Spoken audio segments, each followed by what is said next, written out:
कहानी। रात का आखिरी स्टेशन। एक सुनसान रेलवे स्टेशन पर रात के 2 बजे एक युवा पत्रकार अर्जुन अपनी नई स्टोरी के लिए ट्रेन का इंतजार कर रहा था। स्टेशन पर सन्नाटा था, सिर्फ हवा की सनसनाहट और दूर कहीं कुत्तों के भौंकने की आवाज आ रही थी। स्टेशन मास्टर का केबिन बंद था और प्लेटफॉर्म पर एक पुराना जंग लगा साइन बोर्ड हवा में हिल रहा था, जिस पर लिखा था, अमावस स्टेशन, रात में रुकने की सलाह नहीं। अर्जुन को स्थानीय लोगों से पता चला था कि यह स्टेशन भूतिया है।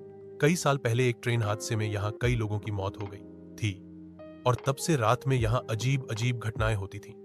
लेकिन अर्जुन, जो हमेशा तथ्यों पर यकीन करता था, इन बातों को अफवाह मानकर स्टोरी की तलाश में आया था। जैसे ही घड़ी ने 2:30 बजे, एक पुरानी ट्रेन धीरे धीरे प्लेटफॉर्म पर रुकी।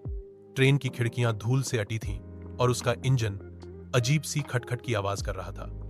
अर्जुन ने सोचा कि शायद यह उसकी ट्रेन है और वह चढ़ गया। ट्रेन में सन्नाटा था, कोई यात्री, कोई टीटी, सिर्फ खाली डिब्बे। वह एक सीट पर बैठ गया और अपनी कैमरा रिकॉर्डिंग शुरू कर दी। अचानक ट्रेन चलने लगी, लेकिन स्टेशन के बाहर अंधेरा इतना घना था कि कुछ दिखाई नहीं दे रहा था। तभी उसे सामने की सीट पर एक धुंधली आकृति दिखी, एक औरत जिसका चेहरा पीला और आंखें खाली थीं। उसने धीरे से कहा, तुम्हें यहां नहीं होना चाहिए। अर्जुन का दिल जोर जोर से धड़कने लगा। उसने कैमरे को उस ओर घुमाया, लेकिन स्क्रीन पर कुछ नहीं दिखा।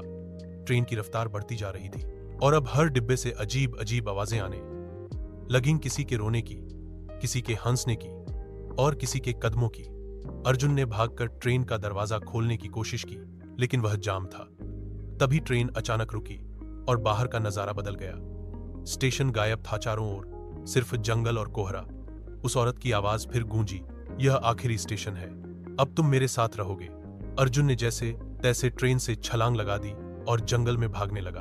पीछे से उस औरत की हंसी और ट्रेन की सीटी की आवाज गूंज रही थी। सुबह जब वह जंगल से निकला तो उसने पाया कि उसका कैमरा खाली था, कोई रिकॉर्डिंग नहीं थी। लेकिन जब वह गांव लौटा तो लोगों ने बताया कि अमावस स्टेशन नाम का कोई स्टेशन कभी था ही नहीं।